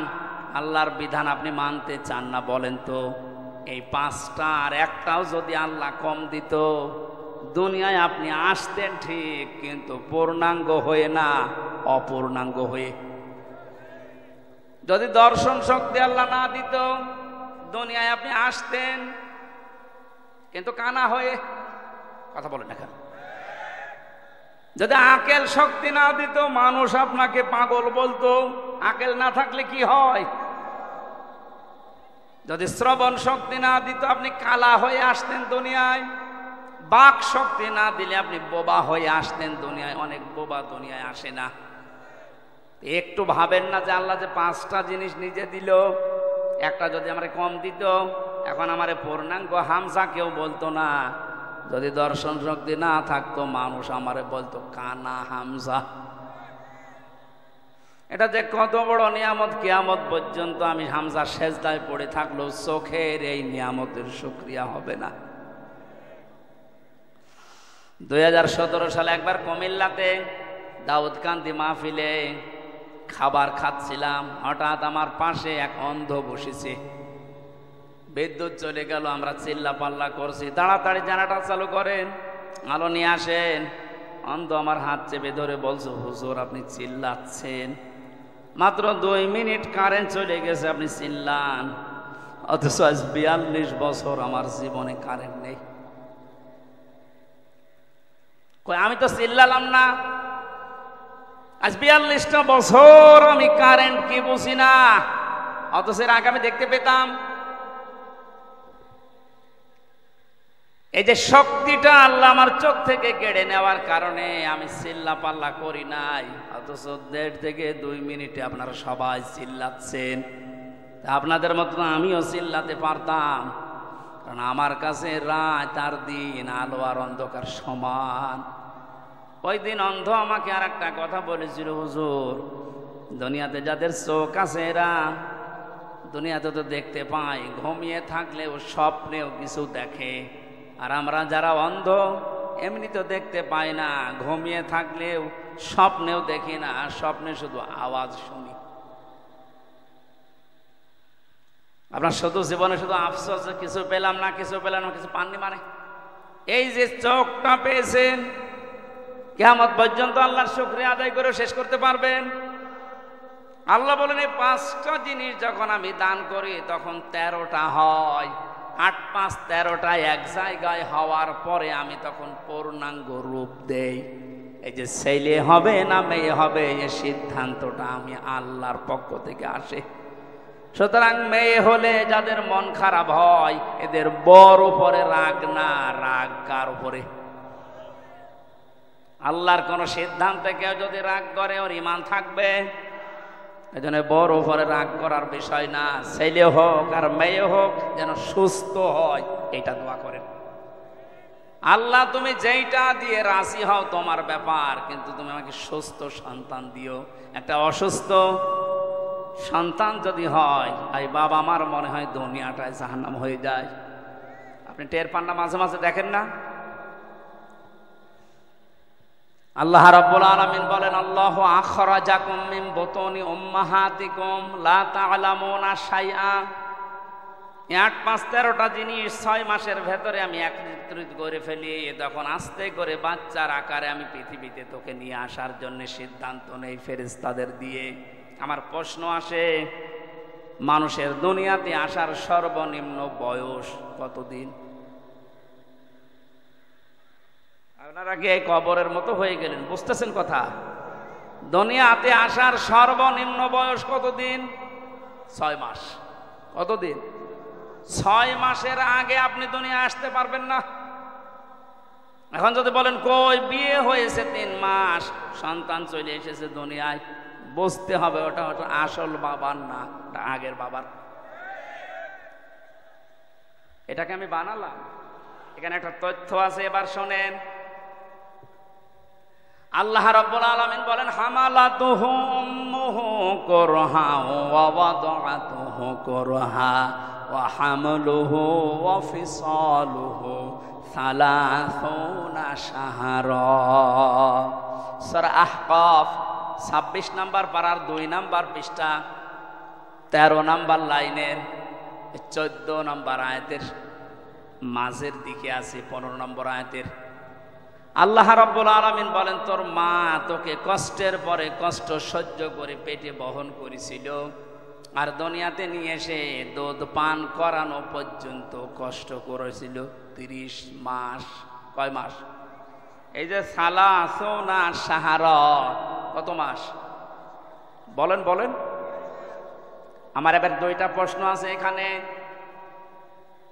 পেটে বহন করা থেকে দুনিয়াতে আসা পর্যন্ত মানুষের আল্লাহ বয়স দিয়ে দিলেন কতদিন? বলেন বলেন। আমরা কি 30 মাস মায়ের পেটে থাকি? কয় মাস? 10 মাস 10 দিন, এর নিম্নে সর্বনিম্ন 6 মাস। এই যে সর্বনিম্ন 6 মাস, এটা কোথায় পেলে? আর এখান থেকে মাসলা কি আসে বলেন? কান খাড়া করে শুনবেন, আমি গতানুগতিক কথা বলি না, যে কথা বলি ওখান থেকে শিক্ষা নিয়ে আসি আগে। আল্লাহর ঘোষণা ছিল তোকে 30 মাস তোর মা পেটে বহন করা আর দুধ খাওয়ানো, এই 2টা কষ্ট স্বীকার করেছে 30 মাস। আমরা দুনিয়ায় দেখতে পাচ্ছি আমাদেরকে, আমার মা 30 মাস পেটে রাখে না, 30 মাস দুধও খাওয়ায় না। এবার আয়াতের ব্যাখ্যা আল্লাহ নিজে দিয়েছেন সূরা বাকারার 233 নম্বর আয়াতে, ওয়াল ওয়ালিদাতু ইরদি'না আওলাদাহুন্না হাওলাইনি কামিলাইনি লিমান আরাদা ইউতিম্মার রাদা। ভালো করে খেয়াল করেন, হে পৃথিবীর মায়েরা, এখানে আলেম যারা আছে ভালো করে দেখবেন, হে পৃথিবীর মায়েরা, তোমাদেরকে আমি আল্লাহ আদেশ করলাম, সন্তান যাদের আছে দুনিয়াতে তাদেরকে কমপক্ষে 2 বছর দুধ খাওয়ানো লাগবে। এই আদেশ কার? কাকে করলেন? না, আপনারা আলেম না এখানে কে কি কোরআন শরীফ পড়েন? আমি ভুল বলছি তারপরও বলছেন ঠিক আছে। এরকম জায়গায় ওয়াজ করা তো সহজ।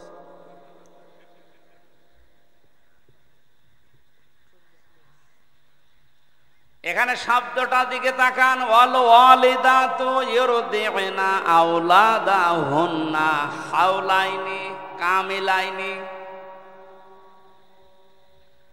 এই যে হাওলাইনি কামিলাইনি শব্দ বসন, আইয়ুতিম্মার রাদা, এটা তো মুযাক্কার শব্দ।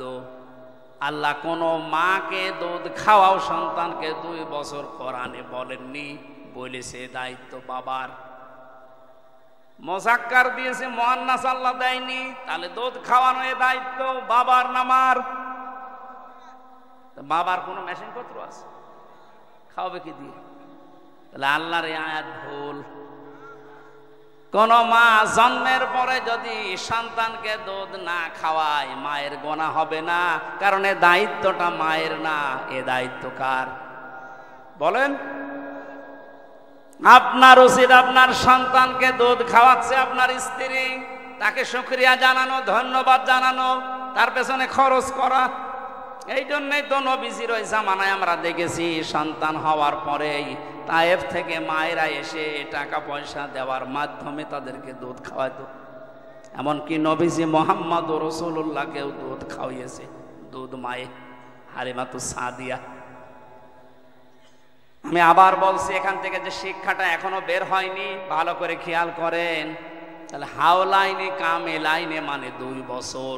কয় বছর? এই আয়াত দ্বারা প্রমাণ হয় দুধ খাওয়ানো লাগবে সর্বনিম্ন 2 বছর, এর ঊর্ধ্বে হবে না। আপনি 2 বছর পর্যন্ত হয়, আমরা হিসাব করে দেখি 24 মাস। কয় মাস?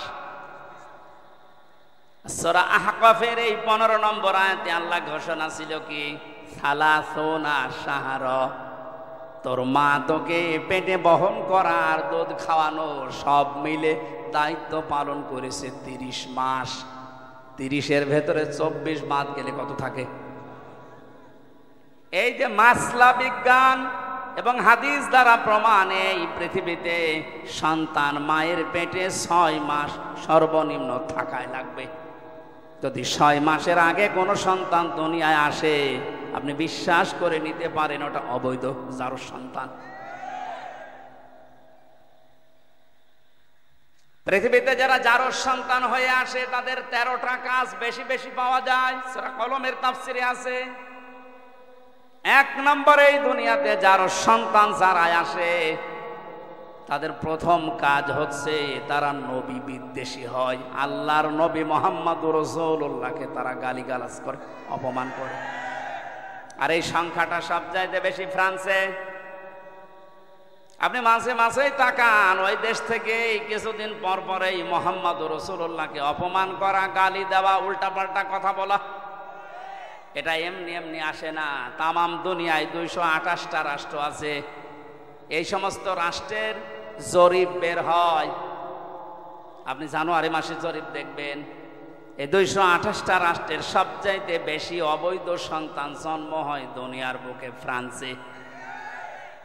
ওদের দেশে জন্মের আগে সন্তান বেশি হয়, বিয়ের আগে। আর বিয়ের আগে হলে ওটা বৈধ না জারজ? জারজ সন্তানের কাজ কয়টা? 13টা। কয়টা? আর 1 নম্বরে নবীকে গালিগালাজ করা, অপমান করা। 2 নম্বরে তারা এই পৃথিবীর ময়দানে উতুল্লিম বাদা যালিকা সানিম, ওরা কোরআন বিরোধী হবে, কোরআনে কারিমের আওয়াজকে সহ্য করতে পারবে না।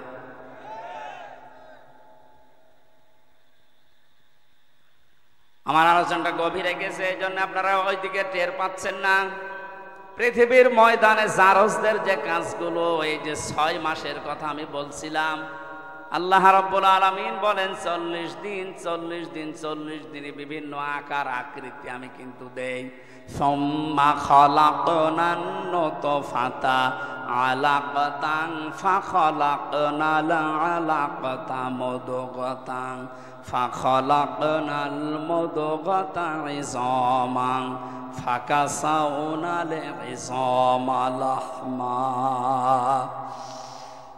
এই বীর্যটা 40 দিনের পরে আমি আল্লাহ আলাক থেকে মুদগা বানাই, এরপরে রক্ত দিয়ে, চর্বি দিয়ে, চামড়া দিয়ে আস্তে আস্তে করে একটা বডি স্ট্রাকচার তৈরি করে আমি ঢেকে দেই।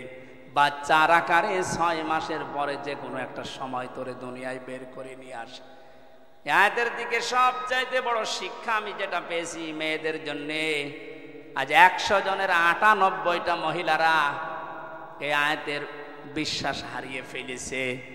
আল্লাহ ঘোষণা দিলেন যে বাচ্চার আকারে বের করে নিয়ে আসার দায়িত্ব হামজার। কার? আল্লাহু আখরাজাকুম, আল্লাহ বলেন আমি তোদেরকে বাচ্চার আকারে বের করব ফি বুতুনি উম্মাহাতিকুম, তোদের মায়ের পেট থেকে। আজ হাজারো মহিলা সঠিকভাবে আর সন্তানগুলো স্বাভাবিকভাবে নরমালি আর জন্মই দিতে পারছে না। 100 জনের 98 জন এখন সিজার করা লাগছে।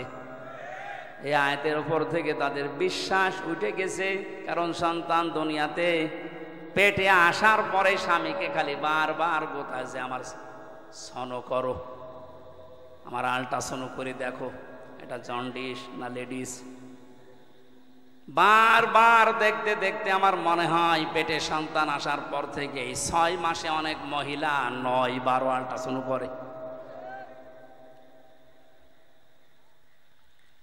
শেষে আল্লাহ পাক বলেন তোর দায়িত্ব আমি ছেড়ে দিলাম, যা।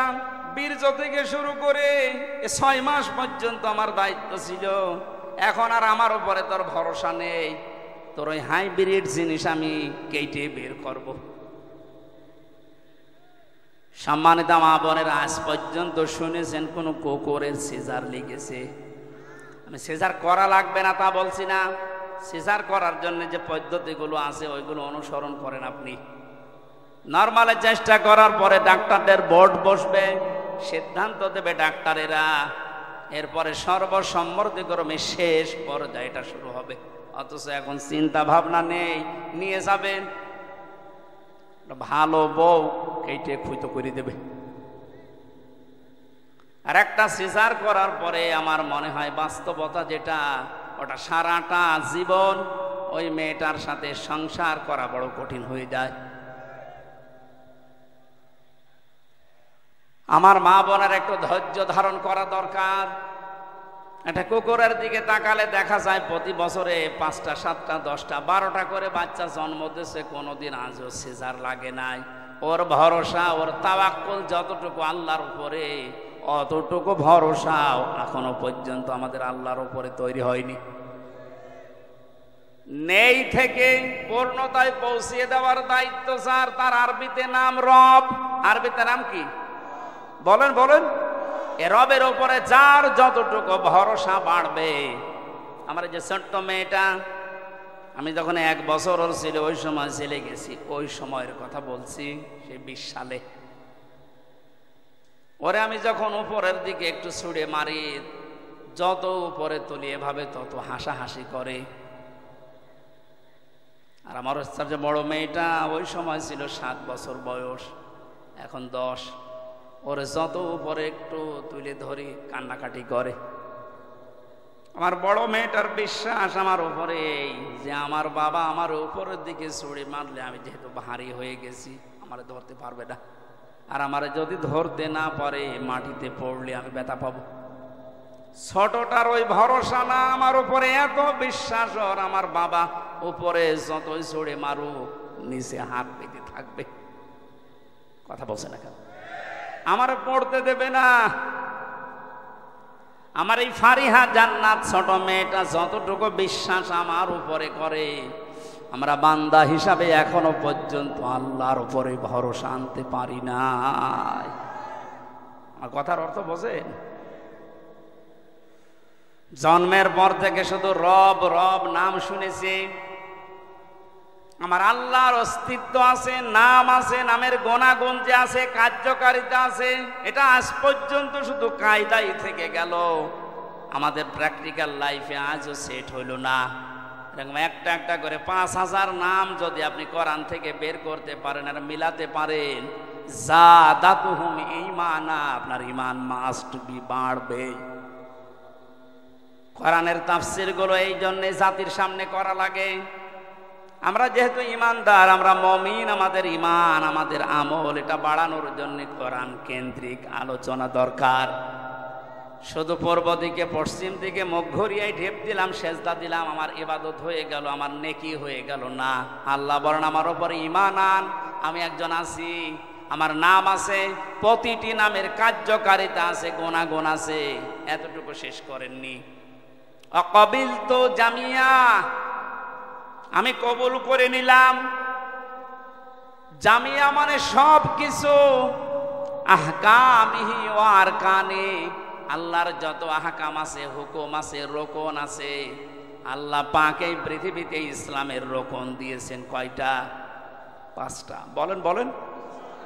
এই যে আরকানিহি, তার রোকনগুলো আমি মেনে নিলাম, আহকামিহি, তার হুকুমও মানলাম। হুকুম কয়টা?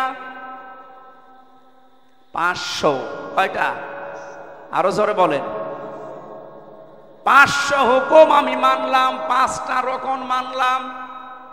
বলেন তো এবার সেই ছোটবেলায় কায়দা ইমাম সাহেব যা পড়িয়েছে, আমানতু বিল্লাহি কামা হুয়া বিআসমাইহি ওয়া সিফাতিহি ওয়া ক্বাবিলতু জামিয়া আহকামিহি ওয়া আরকানিহি, এখানে যে 5টা বিষয় আমরা পড়লাম, একটাও এখন আমাদের বাস্তব কর্মজীবনে মিলছে নেই।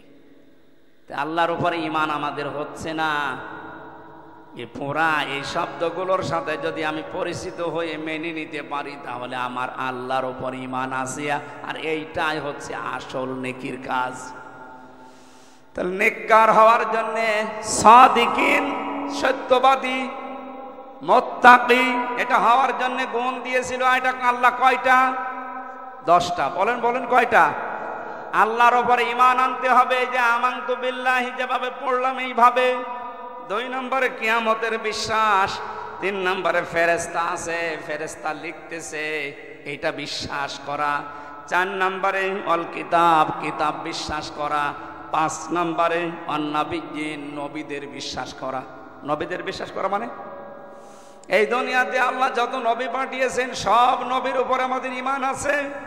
আমরা যেহেতু মুহাম্মদুর রাসূলুল্লাহর উম্মত, এনার উপরে আর কোনো নবী নেই, পরেও কোনো নবী নেই, এই বিশ্বাস, এটা ঈমানের অঙ্গ। এটা নেককার হওয়ার জন্য, সত্যবাদী হওয়ার জন্য এই গুণটা লাগবে। অথচ এটা পুরা অস্বীকার করে কাদিয়ানীরা। ওরা মুহাম্মদুর রাসূলুল্লাহর পরে আরো নবী আছে এই কথা বলে। ওরা ঈমানের দাবিতে সত্যবাদী না মিথ্যাবাদী? এজন্য রাষ্ট্রীয়ভাবে ওদেরকে কাফের ফতোয়া দেওয়া এটা জরুরি। ইহুদিরা যেমন, খ্রিস্টানরা যেমন, হিন্দুরা যেমন, কাদিয়ানেরা ঠিক ওইরূপ। ওদের সাথে যদি কেউ বিবাহ শাদী আত্মীয়তা করে, তাহলে এই আয়াত অনুযায়ী সেও কাফের। কাফেরের সাথে আত্মীয়তা করা জায়েজ আছে? বলেন। আপনি 10টা গুণের ভেতরে 5 নম্বরে ছিল এইটা, ওয়ান্নাবিয়্যিন, আমরা নবীদেরকে বিশ্বাস করি বহু বছর। নবীদের ভেতরে মুহাম্মদুর রাসূলুল্লাহ নেই? আরো জোরে বলেন। সুতরাং আজকে থেকে 96% এই মুসলমানের দেশে যারা দায়িত্বে আছেন, আমাদের অভিভাবক, তাদের তো এই কোরআন বিশ্বাস করা অনুযায়ী কাজ করা দরকার। রাষ্ট্রীয়ভাবে সংসদে আইন পাশ করা দরকার, কাদিয়ানীরা কাফের, কাফের, কাফের। হ্যাঁ, এটা হয়তো পর্যন্ত যাবে না, কিন্তু আরো সে চলে গেছে। এই আয়াতটা কিয়ামতে আমার পক্ষে সাক্ষী দেবে। 6 নাম্বারটা একটু কঠিন,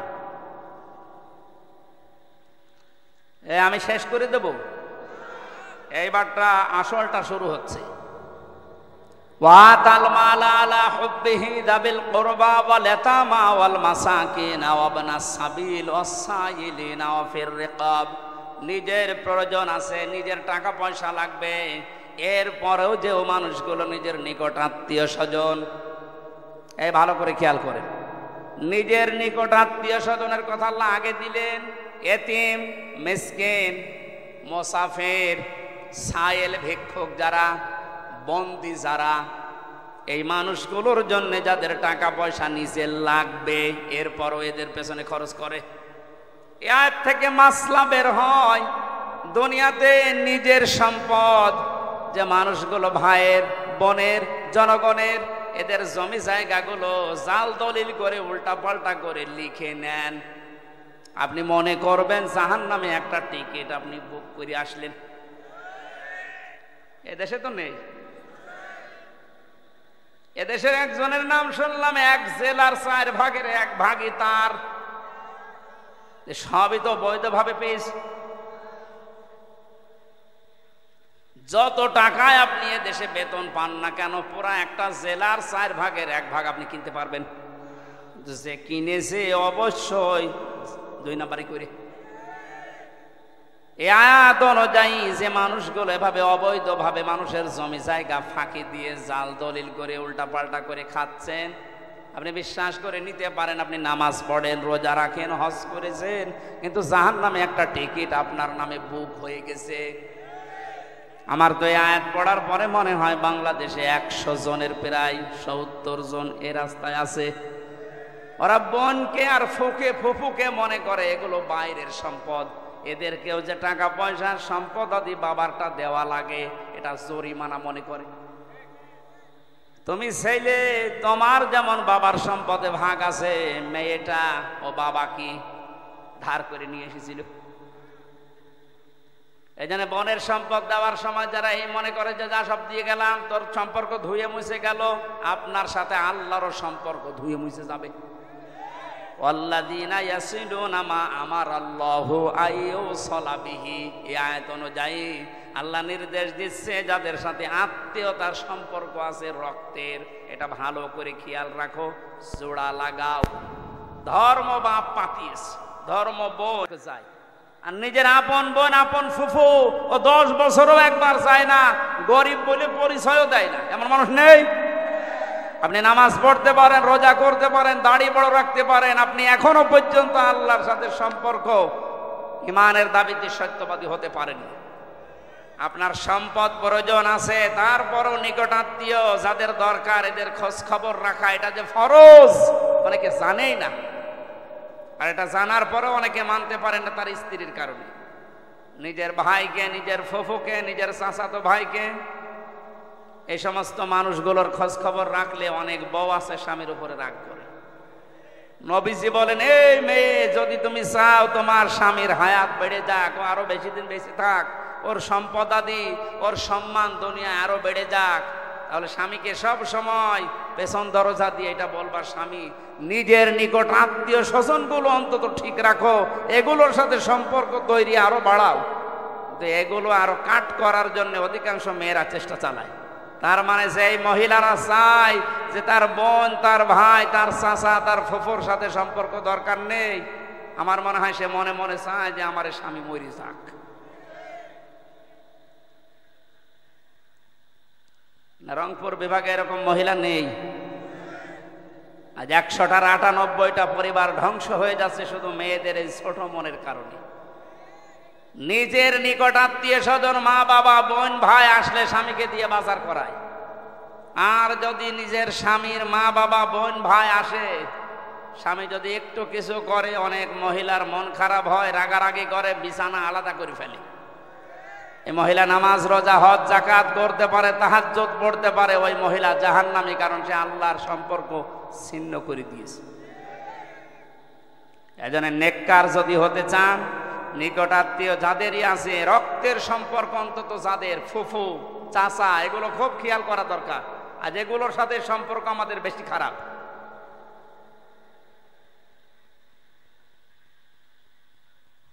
এরপরে আল্লাহ দিয়েছেন আকামাস সালাতা ওয়া আতাজ যাকাতা, যারা নামাজ কায়েম করে, সম্পদ থাকলে যাকাত দিয়ে দেয়। হলো মাউফুনা বিআহদিহিম ইযা আহাদু, যখন সে ওয়াদা করে দুনিয়ার কোনো মানুষের সাথে, জীবন গেলেও সেটা পূরণ করে। এই যে চেয়ারম্যান সাহেব যে সমস্ত ওয়াদাগুলো ভোট নেওয়ার আগে করেছে, উনি যদি নেককার দাবি করে, মুত্তাকি হতে চায়, ওই ওয়াদাগুলো এখন পুঙ্খানুপুঙ্খানু ওনাকে আদায় করা লাগবে। শুধু ওনার একা, এদেশে যত দায়িত্বশীল আছে সবার জন্য আপনি যদি সত্যি মনে করেন আল্লাহর কাছে আমি তাকওয়াবান, আমি সাদিকিন, আমি সত্যবাদী আল্লাহর কাছে, তাহলে যে ওয়াদায় যার সাথে করেন না কেন, অবশ্যই আপনার ওয়াদা জীবন গেলেও ঠিক রাখতে হবে। বিশ্বনবী একটা ওয়াদা ঠিক রাখতে গিয়ে 3 দিন 3 রাত এক জায়গায় বসেছিলেন, তারপর ওয়াদা ভুলে যাননি। এরপর আল্লাহ দিয়েছেন সাবিরিনা ফিল বাসা ওয়াদ-দাররা ওয়া হিনাল বাস, পৃথিবীর ময়দানে যে মানুষগুলো বিপদ আপদ আসবে কিন্তু ধৈর্য ধারণ করে, সচ্ছল অবস্থায়, অসচ্ছল অবস্থায় যারা ধৈর্যের পরীক্ষা দেয়, জন্মের পর থেকে শব্দটা আমিও শুনতেছি যে ধৈর্য ধৈর্য ধৈর্য, কি এটা? এই 3টা বছর জীবন থেকে না গেলে আমু টের পেতাম না। ধৈর্য কাকে বলে, কত প্রকার, কি কি কিছু না হলো কিছু আমি টের পেয়েছি। যেন বাস্তবতায় আমাদের এখনো বিপদই আসে নাই, তো ধৈর্য ধরবেন কি? সচ্ছল অসচ্ছল অবস্থায় আমাদের উপরে যাই আসুক না কেন, যারা ধৈর্য ধারণ করে টিকে থাকতে পারে, ওভারকাম করার জন্য যারা চেষ্টা চালায়, এই 10টা গুণ আল্লাহ আমাদেরকে দান করেছেন, অর্জন করার জন্য আহ্বান জানিয়েছেন। উলাইকাল্লাযীনা সাদাকু, আল্লাহ বলেন 10টা গুণ যারা অর্জন করবে ঈমানের দাবিতে আমার নিকটে, তারা সত্যবাদী। তারা কি? সিদ্দিকে আকবরকে আল্লাহ পাকের নবী দিয়েছেন সিদ্দিক, মানে সত্যবাদী। সত্যি যদি এই 10টা গুণ কেউ দুনিয়াতে অর্জন করতে পারে, কিয়ামতের দিন সে সিদ্দিকে আকবর আবু বকরের সাথে জান্নাতে যেতে পারবে। উলাইকা হুমুল মুত্তাকুন, আল্লাহ পাক বলেন এরাই মুত্তাকি। মাসালুল জান্নাতিল্লাতী উইদাল মুত্তাকুন, আরে মুত্তাকিনদের জন্য এমন এক বাগান আমি বানিয়েছি, যে বাগানের বর্ণনা কোনো কান শোনে নাই, চোখ দেখে নাই, কোনো হৃদয়ের কল্পনাও কোনোদিন হৃদয় হয় নাই। আমাদের আসল টার্গেট যেহেতু ওইটা, এমন বাগান আল্লাহ বানিয়েছে মুত্তাকিদের জন্যে, কোনো কান শোনে নাই, চোখ দেখে নাই, হৃদয় কল্পনাও আসে নাই। ওই বাগান আল্লাহ আমাদেরকে যেন 10টা গুণের মাধ্যমে দান করেন, বলেন আমিন। এই অনুষ্ঠানটা বাস্তবায়ন করার জন্য যারা শ্রম দিয়েছেন, এরা অধিকাংশ এখন ঋণী হয়ে পড়েছেন। কোরআনের অনুষ্ঠান করতে গিয়ে এরা ঋণী হয়ে যাক, তাহলে আগামীতে আর অনুষ্ঠান হবে না, এটা আর একটা ষড়যন্ত্র। সুতরাং এরা যারা ঋণী না থাকে, যেভাবেই হোক এদের পাশে আপনার ঈমানের দাবি, এদের পাশে দাঁড়ান। যারা যতটুকু সমর্থ, আপনার অন্তত 2 টাকা হলেও যেন এই অনুষ্ঠানে থাকে। কোরআন প্রচারে আপনার টাকা ব্যয় হলে ওই টাকার হিসাব আল্লাহকে দেওয়া লাগবে না। এই উদ্দেশ্য করে যারা যাচ্ছে ওনাদের হাতে আপনারা দিয়ে দেবেন। একটু তাড়াতাড়ি করেন, 2-3 মিনিট একটু যান।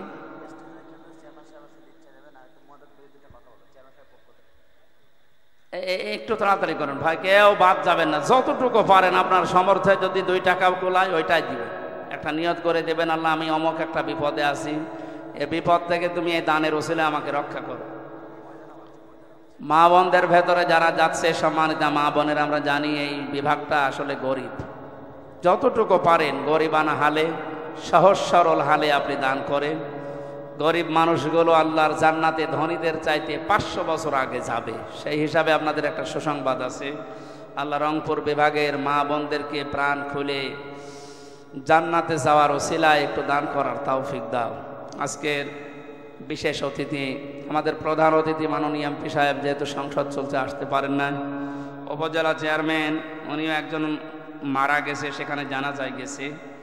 আমাদের চেয়ারম্যান সাহেব আছে ইউনিয়নের, সম্মানিত অভিভাবক আমাদের টোটন ভাই, উনি এখন হয়তো সালাম দেবেন আপনাদের। এরপরে আমরা মোনাজাতের মাধ্যমে, রাত 12টা বাজতেছে, মোনাজাতের মাধ্যমে যারা কবরে শুয়ে আছে তাদের জন্য দোয়ার মাধ্যমে শেষ করবেন ইনশাআল্লাহ। আসসালামু আলাইকুম ওয়া রাহমাতুল্লাহ।